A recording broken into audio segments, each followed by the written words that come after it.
Պատմական վերակերտմամբ զբաղվող խմբերի անդամները, որոնք կրել են դակական եւ գոթական ռազմիկների հանդերձանք, Ռումինիայում անցկացված փառատոնի ընթացքում ցուցադրել են հռոմեական դարաշրջանի մարտավարական հնարքները։ Գետո դավա կոչվող պատմական վերակերտման փառատոնի շրջանակում ներկայացվել են մարտերի բեմականացումներ, հին ժամանակների առօրյայի տեսարաններ, արհեստների վարպետաց դասեր եւ ավանդական պարեր։ Օմնիա բարբարիա կոչվող մշակութային միության անդամ Մարիուս Արդելեանուն վերջին 20 տարվա ընթացքում մասնակցել է նմանատիպ հարյուրավոր միջոցառումների։ Այս տարի, քանի որ սեզոնի կեսն է, սա արդեն 5-րդ կամ 6-րդ միջոցառումն է, որին մասնակցում եմ։ Տարվա ընթացքում ընդհանուր առմամբ ունենում ենք մոտ 15 նման միջոցառում, իսկ վերջին 20 տարվա ընթացքում մի քանի փառատոն ինքս եմ կազմակերպել։ Մասնակցել եմ թե Ռումինիայում, թե արտերկրում որպես հրավիրյալ։ Մարիուսը պատմել է, որ երեկոյան, երբ արևը մայր է մտնում եւ այցելուներն ավելի են շատանում, ցուցադրվում է բարբարոս ցեղերի միջև տեղի ունեցած ճակատամարտի բեմականացումը։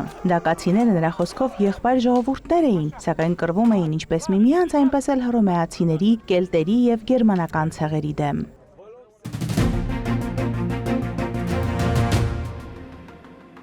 Եվրոպայում տիրող ամառային շոկի ֆոնին զբոսաշրջիկները Խորվաթիայում յուրօրինակ միջոց են գտել զովանալու համար, սուզվելով Տրոգիր քաղաքի մերձակայքում գտնվող ստորջրյա թանգարան։ Այցելուները հնարավորություն են ունեցել ուսումնասիրելու ծովի հատակին տեղադրված արձաններն ու քանդակները, միաժամանակ վայելելով ջրի ավելի զով ջերմաստիճանը։ Թանգարանում ներկայացված է աշխարհում միակ ստորջրյա խաչի ճանապարհը, որտեղ տեղադրված են մարդու հասակին մոտ 52 կրոնական արձաններ։ Դրանք գտնվում են 3.5-ից 4 մետր խորությամբ, իսկ երթուղու ավարտին 8-ից 9 մետր խորությամբ տեղադրված է Հիսուս Քրիստոսի 7 մետրանոց արձանը։ Սա Խորվաթիայի միակ ստորջրյա թանգարանն է։ Այստեղ կա 52 կանգառ, ավելի ճիշտ 52 արձան, որոնք ներկայացնում են խաչի ճանապարհի 15 կայարանը։ Թանգարանի համեմատաբար փոքր խորությունը հնարավորություն է տալիս այն այցելել նույնիսկ սկսնակներին եւ լողալ չիմացողներին։ Այցելության համար պարտադիր չէ օգտագործել սուզվելու բալոններ։ Բավական է սնորքլինգի սարքավորումը, ինչը թանգարանը հասանելի է դարձնում բոլորի համար։ Թանգարանի գլխավոր տեսարժան վայրերից է Հիսուս Քրիստոսի հսկայական արձանը,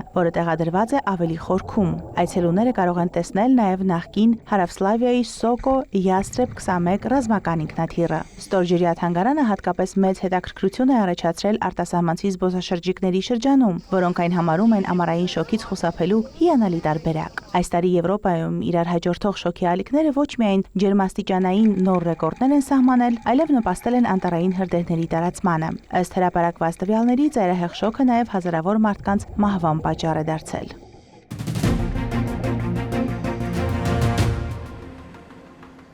Ֆրանսիայի խորհրդարանն ընդունել է պատմական նշանակության օրինագիծ, որով մինչև 15 տարեկան երեխաներին կարգելվի օգտվել սոցիալական ցանցերից։ Սա Եվրոպայում նման բովանդակությամբ առաջին օրենքն է, որը նախատեսվում է ուժի մեջ մտցնել նոր ուսումնական տարվա սկզբից։ Ֆրանսիայի նախագահ Էմանուել Մակրոնի նախաձեռնած օրինագիծը Սենատում ընդունվել է 243 կողմ եւ 2 դեմ ձայների հարաբերակցությամբ, իսկ ազգային ժողովում 279 կողմ եւ 81 դեմ ձայներով։ Օրենքի համաձայն մինչև 15 տարեկան երեխաները սեպտեմբերի 1-ից չեն կարողանա սոցիալական ցանցերում նոր օգտահաշիվներ ստեղծել, իսկ նրանք, ովքեր արդեն ունեն գործող հաշիվներ, ստիպված կլինեն դադարեցնել դրանց օգտագործումը 2027 թվականի հունվարի 1-ից սոցիալական հարթակներին տրամադրվող 4-ամսյա անցումային շրջանից հետո։ Բացառություն կկազմեն կրթական հարթակներն ու առցանց հանրագիտարանները, որոնք կմնան հասանելի անչափահասների համար։ Օրենքը սոցիալական հարթակներին պարտավորեցնում է ներդնել օգտատերերի տարիքը ստուգող համակարգեր, թեև դրանց կիրառման կոնկրետ մեխանիզմները դեռևս հստակեցված չեն։ Բացառություններ են նախատեսվել նաև YouTube-ի եւ WhatsApp-ի համար։ YouTube-ում տեսանյութերի դիտումը եւ WhatsApp-ով հաղորդագրությունների փոխանակումը կշարունակեն հասանելի մնալ, սակայն մինչև 15 տարեկանների համար կսահմանափակվեն մեկնաբանություններ գրելու եւ բովանդակություն տարածելու հնարավորությունները։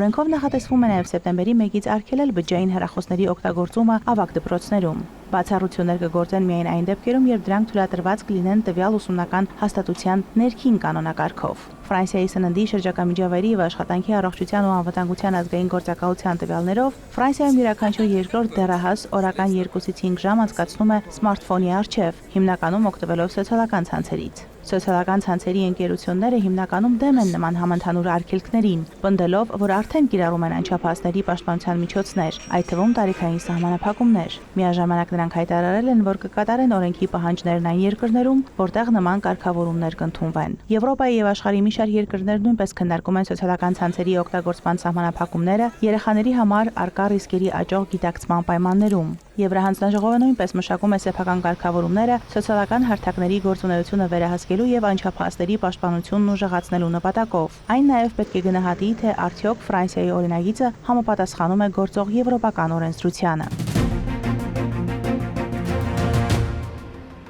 Եգիպտոսը վերաբացել է Կահիրեում գտնվող Մամլուք Սուլթան Ալ-Աշրաֆ Քայթբայի վերականգնված դամբարանի գմբեթը, նշանավորելով Միացյալ Նահանգների դեսպանների մշակութային ժառանգության պահպանման հիմնադրամի ֆինանսավորմամբ իրականացված վերականգնման ծրագրի ավարտը։ Գմբեթը Կահիրեի Ալ-Գամալիա շրջանում գտնվող Սուլթան Քայթբայի համալիրի մասն է, որն ընդգրկված է ՅՈՒՆԵՍԿՕ-ի համաշխարհային ժառանգության ցանկում գրանցված պատմական Կահիրեի կազմում։ Այն համարվում է 15-րդ դարի մամլուքյան ճարտարապետության լավագույն նմուշներից մեկը։ Վերականգնման նախագիծն իրականացրել է Archinos Architecture ընկերությունը, Եգիպտոսի հնությունների գերագույն խորհրդի վերահսկողությամբ։ Վերաբացման արարողության ժամանակ Եգիպտոսի զբոսաշրջության եւ հնությունների նախարար Շերիֆ Ֆաթին հայտարարել է, որ իր երկիրը հավատարիմ է պատմամշակութային ժառանգության հուշարձանների վերականգնման եւ պահպանման գործին։ Նրա խոսքով նախագիծը Եգիպտոսի եւ Միացյալ Նահանգների կառավարության միջև ավելի լայն համագործակցության մի մասն է։ 2 տարի տևած վերականգնման նախագիծն իրականացրած Archinos Architecture ընկերության տնօրեն Ագնեշկա Դոբրովոլսկան նշել է, որ Սուլթան Քայթբայի դամբարանային համալիրը սուլթանի պատվերով կառուցված գեղեցիկ ճարտարապետության օրինակներից է։